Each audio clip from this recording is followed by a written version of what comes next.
kembali lagi di channel kelas PBSIA bersama saya Elvanda dengan NIM 201224003. Kali ini saya ingin mewawancarai rekan saya yang kebetulan dia sesuai dengan tema podcast saya kali ini. Topik saya adalah semangat generasi muda. Jadi saya ingin memperkenalkan narasumber saya yang kebetulan Hana ini adalah seorang pembawa acara berita dan scriptwriter di salah satu stasiun televisi, yaitu Temanggung TV. Hana ini adalah teman saya dari saya SMP. Jadi waktu kelas 2 SMP, Hana telah bekerja di salah satu radio di Temanggung. Dan kebetulan setelah lulus SMA, Hana ini melanjutkan pekerjaannya di salah satu stasiun televisi, yaitu Temanggung TV.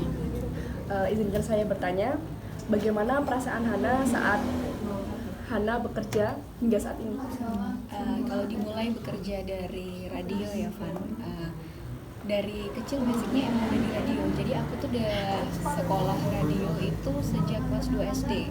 Jadi dari kelas 2 SD itu aku udah jadi penyiar cilik ya pada saat itu selama kurang lebih hampir 1,5 tahun. Dan akhirnya setelah selesai dari sekolah gitu di salah satu radio swasta di Temanggung, akhirnya SMP aku dapat kabar kalau di salah satu radio milik pemerintah Kabupaten Temanggung itu mengadakan seleksi penyiar pelajar, namanya penyiar pelajar. Nah di situ akhirnya aku coba untuk ikut, coba untuk seleksinya seperti apa. Dan pada saat itu aku single sendirian yang SMP, yang lain itu lawanku SMA semua. Dan seleksinya sih menurutku lumayan selektif juga, karena di situ kita dicoba untuk membawakan sebuah acara. Selain itu kita juga disuruh membacakan berita tanpa tanda baca. Jadi kita memberikan tanda baca, tanda jeda seperti itu, dan itu tidak berlangsung lama. Jadi kita hanya dikasih waktu kurang lebih kalau nggak salah 10 menit waktu itu. Dan setelah itu dapat pengumuman lah, akhirnya masuk lolos untuk menjadi penyiar pelajar. Dan saat itu yang diambil hanya 3 orang dari 25 itu hanya diambil 3 orang. Dan dari sejak itu sekitar SMP kelas 1 akhir ya, dan akhirnya itu berlangsung selama kurang lebih hampir 7 tahun. Dan akhirnya aku memutuskan untuk pindah ke salah satu televisi lokal di daerah Temanggung juga, itu cuma punya PMK Temanggung juga, yaitu Temanggung TV. Dan alhamdulillah ini berjalan sekitar dari bulan Desember kemarin aku baru masuk di Temanggung TV gitu. Dan rasanya ya cukup seneng ya, karena mungkin transisi dari radio ke TV itu jauh berbeda ya, mungkin hanya dari audio saja, terus sekarang udah jadi visual, gambarnya terlihat, jadi harus lebih banyak belajar lagi. Aku sendiri nggak nyangka sih, soalnya dari dulu aku nganggapnya Mbak Hana itu kayak semisal, oh dia emang pintar ngomong nih, jadi dia mungkin coba-coba aja. Ternyata Mbak Hana ini udah dari kecil udah dilatih gitu. Jadi seperti yang Hana tahu, kali ini kan aku memilih tema semangat generasi muda. Nah, seperti yang kita ketahui bahwa Hana ini memang usianya masih muda, namun Hana ini berani mengambil resiko, yaitu bekerja. Di usia semuda ini, Hana kan berani bekerja. Nah, bagaimana sih cara Hana ini menjadi Hana yang sekarang, yang memang sebagai Hana yang bekerja keras? Sebenarnya kalau dikata pekerja keras juga bukan ya, karena baru aja bekerja gitu ya. Tapi menurutku sih, kenapa aku memilih jalur untuk bekerja di usia yang mungkin rata-rata teman-teman mungkin masih bermain, masih mereka sibuk kuliah dengan suka nongkrong, suka ketemu sama teman-teman, having fun lah ya sama teman-teman gitu, ketimbang harus menghabiskan waktu di mungkin di kantor mereka seperti itu ya. Karena mikirku gini, toh kita kuliah, yang kita butuhkan akhirnya juga apa? Kita harus bekerja begitu kan. Aku memilih pilihan yang lebih efektif dan lebih cepat, gimana cara aku bisa kerja sambil kuliah gitu. Jadi ya salah satunya itu, aku memilih kuliah di salah satu universitas yang bisa aku ambil secara online sampai nanti kelulusan wisuda gitu. Jadi bukan dikata pekerja keras itu bukan, tapi menurutku pilihanku, aku tidak mau terlalu banyak membuang waktu, karena waktuku juga aku nggak tahu kan aku di dunia sampai kapan. Jadi aku mikirnya yaudah deh cepet-cepet sekarang aku harus bisa kerja, harus bisa banyak tanggungan juga, aku masih punya adik. Jadi aku mikirnya, masa depanku aku masih punya banyak beban yang harus aku selesaikan, jadi aku harus milih ya salah satunya itu bekerja sambil kuliah. Bener-bener aku nggak salah milih metode sipil ini. Jadi Hana udah bicara, udah berbicara.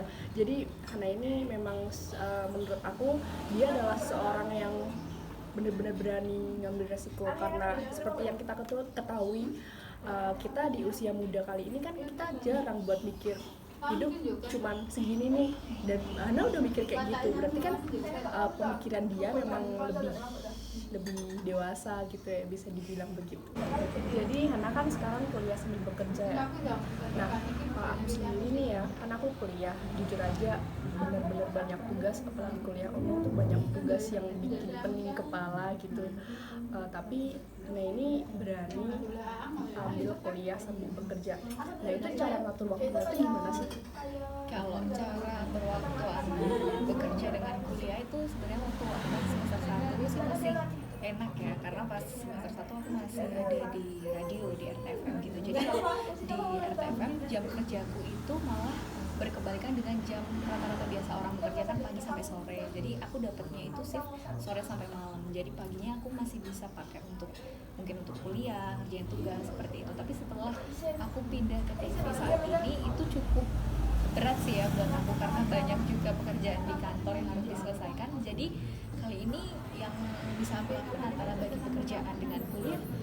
Kalau aku biasanya hari Senin sampai Jumat aku kerja, dan Sabtu Minggu aku gunain untuk kuliah gitu. Jadi waktunya nggak ikut campur-campur gitu lah, pokoknya bisa dibagi secara rata juga. Kalau misalnya ada tugas tambahan mungkin aku biasanya gini sih, manfaatin waktu. Kalau pagi waktunya kerja ya kerja, kalau sudah di rumah ya udah di rumah, harus waktunya mungkin me time sama keluarga, kerjain tugas seperti itu gitu sih.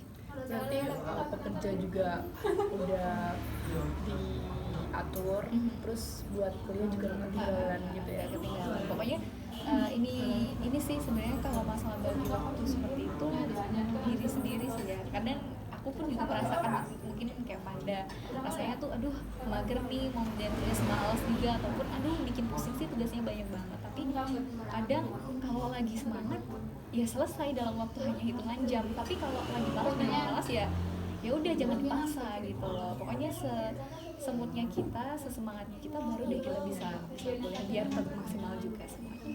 Yang penting bisa jaga mood. Iya, jangan sampai unmood pokoknya ya. Iya. Udah. Kalau kendala kuliah kan kita tahu sendiri lah ya, sebagai mahasiswa itu pasti mager itu ada, dan jaga mood itu yang paling susah bagi mahasiswa. Tapi kalau dalam kerja kan pasti Mbak Ana juga ada kendala dalam pekerjaan gitu ya. Nah, untuk kendalanya itu apa aja sih Mbak kalau boleh tahu? Kalau kendala aku sih selama di televisi ya, karena memang aku masuk ke dunia baru, ke ranah baru, ke visual. Jadi mau tidak mau aku harus beradaptasi sama pola kerja mereka, dimana banyak alat yang aku nggak tahu, banyak sistem yang aku juga nggak tahu, cara untuk produksi sebuah berita itu seperti apa, dimulai dari mungkin awal kita cari berita, namanya liputan, kita cari berita, kita ambil gambar, kita mengolah naskah untuk benar-benar nanti bisa muncul menjadi sebuah berita, dan sampai produksi berita itu pun aku juga harus belajar dari awal. Dan itu menurut aku awal sih menjadi sebuah kendala ya, karena aku belum terbiasa dengan hal-hal seperti itu. Jadi mau tidak mau ya harus belajar lagi. Dan selain itu mungkin kendala yang sering aku alami itu apa ya, ini sih, misal kita dapat tugas untuk meliput sebuah acara yang bukan ranahnya kita, bukan ranahnya kita, dalam artian misal kita tidak tahu tentang kedinasan gitu ya, kita orang awam ya, apalagi aku anak SMA ataupun aku baru lulus SMA gitu, kita tidak tahu tentang soal kedinasan, dan kita mau tidak mau harus mempelajari struktur dari dinas itu, ini pangkatnya apa, ini apa. Dan dari situ sih yang bikin aku kendala sampai sekarang, masih belajar banyak itu dari situ. Kalau untuk kendala dulu di radio gimana Mbak?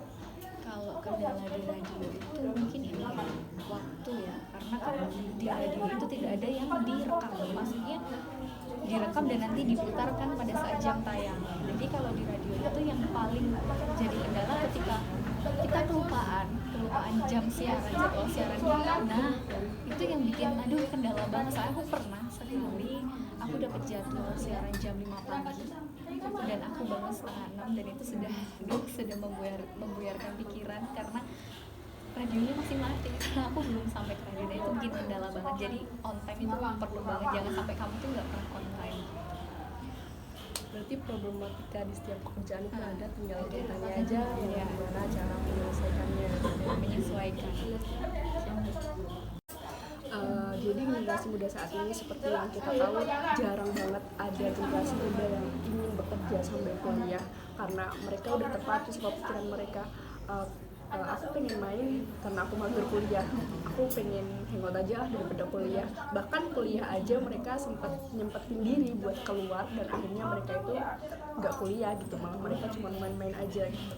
Nah, untuk saat ini juga nggak jarang ada beberapa mahasiswa yang memang mereka bekerja, memilih kuliah sambil bekerja, namun pada akhirnya mereka lebih nyaman ke pekerjaannya gitu kan.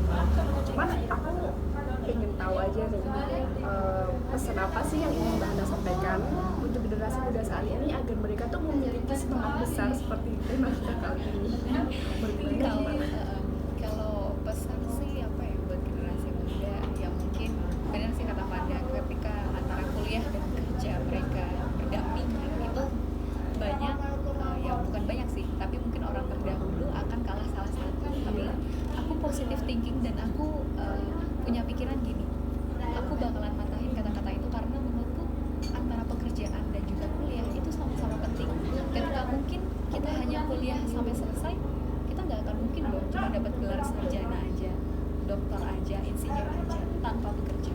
Sedangkan di sisi lain mungkin ketika yang bekerja menang, mereka nggak akan dapat posisi terbaik ketika gelar dia hanya mungkin kelulusan apa. Aku tidak akan menyebut kelulusan apa ya, bukan berarti untuk merendahkan atau apa. Namun itu kenyataannya seperti itu. Ketika kita punya pendidikan tinggi, maka kita juga akan mendapatkan sebuah posisi yang tinggi.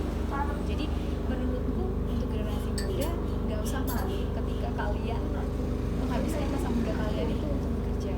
Kan banyak nih yang mungkin sekarang aduh aku malu nih nggak bisa nongkrong sama teman-teman. Kalau diajak ketemu sama teman-teman, ngomongnya aduh aku sibuk kerja. Namun menurutku berbahagialah kamu yang bekerja karena kamu sudah satu setengah di depan mereka gitu ya, di atas mereka gitu. Jadi nggak usah malu untuk kalian semua yang mungkin saat ini dituntut untuk bekerja sambil kuliah karena suatu saat bakalan ada manfaatnya. Kalian lebih banyak pengalaman juga, kalian bakalan pokoknya experience di kalian yang udah bekerja itu bakalan lebih banyak ketimbang yang mungkin hanya bekerja saja atau hanya kuliah saja gitu. Jadi pokoknya jangan putus asa, jangan menyerah, pokoknya tetap semangat aja, dijalanin ikhlas ya. Jadi bisa kita ambil kesimpulan kalau ternyata kuliah sambil bekerja emang banyak resiko, cuman ya tergantung kita harus bersikap gimana. Dan satu lagi yang paling penting yang di pertanyaan paling akhir ini, aku tahu karena orangnya gimana, jadi emang dia jarang main karena kita juga tahu karena adalah sebuah penyiar berita. Namun aku juga tahu juga kalau dia bisa kok main, bahkan dia sering main sama teman-teman. Cuman ya kita harus ngambil keputusan kita, kalau emang kita udah bekerja sambil kuliah ya kita harus bisa kita bertanggung jawab, tanggung jawab.